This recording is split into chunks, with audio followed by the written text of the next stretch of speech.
John chapter 5. After this there was a feast of the Jews, and Jesus went up to Jerusalem.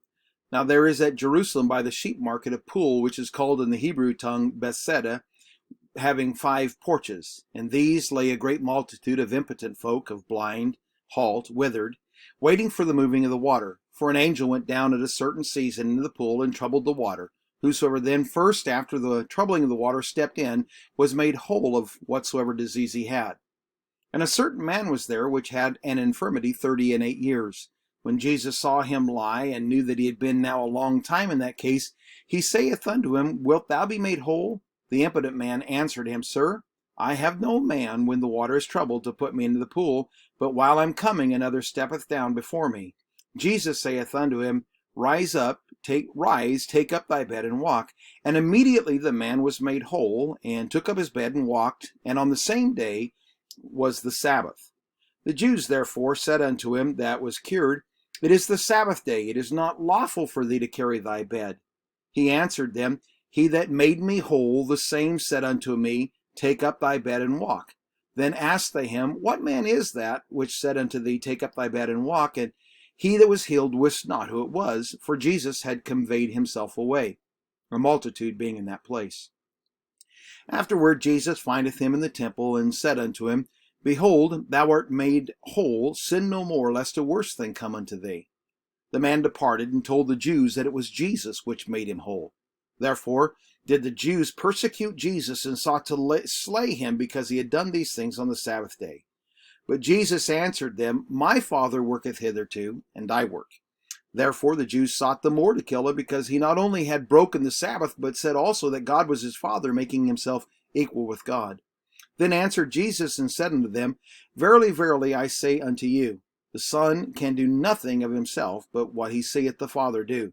For what things soever he doeth, these also doeth the Son likewise.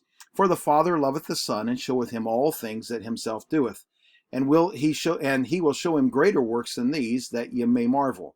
For as the Father raiseth up the dead, and quickeneth them, even so the Son quickeneth whom he will. For the Father judgeth no man, but hath committed all judgment unto the Son, that all men should honor the Son, even as they honor the Father. He that honoreth not the Son honoreth not the Father which hath sent him.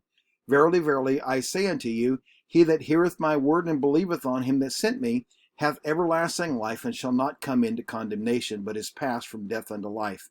Verily, verily, I say unto you, the hour is coming, and now is, when the dead shall hear the voice of the Son of God, and they that hear shall live. For as the Father hath life in himself, so hath he given to the Son to have life in himself, and hath given him authority to execute judgment also, because he is the Son of Man. Marvel not at this, for the hour is coming in the which all that are in the graves shall hear his voice, and shall come forth, they that have done good unto resurrection of life, and they that have done evil unto the resurrection of damnation. I can of my own self do nothing. As I hear, I judge, and my judgment is just, because I seek not mine own will, but the will of the Father which has sent me. If I bear witness of myself, my witness is not true. There is another that beareth witness of me, and I know that the witness which he witnesseth of me is true. He is sent unto John, and he bare witness unto the truth, but I receive not testimony from man, but these things I say that ye might be saved. He was a burning and a shining light, and ye were willing for a season rejoice in that light. But I have greater witness than that of John, for the works which the Father hath given me to finish, the same works that I do, bear witness of me that the Father hath sent me. And the Father himself, which hath sent me, hath borne witness of me. Ye have neither heard his voice at any time, nor seen his shape. And ye have not his word abiding in you, for whom he hath sent, him ye believe not. Search the Scriptures, for in them ye think ye have eternal life, and they are they which testify of me. And ye will not come to me that ye might have life. I receive not honor from men, but I know you, that ye have not the love of God in you. I am come in my Father's name, and ye receive me not. If another shall come in his own name, him ye will receive. How can ye believe which receive honor one of another, and seek not the honor that cometh from God only? Do not think that I will accuse you to the Father. There is one that accuseth you, even Moses, in whom ye trust. For had ye believed Moses, ye would have believed me, for he wrote of me. But if ye believe not his writings, how shall ye believe my words?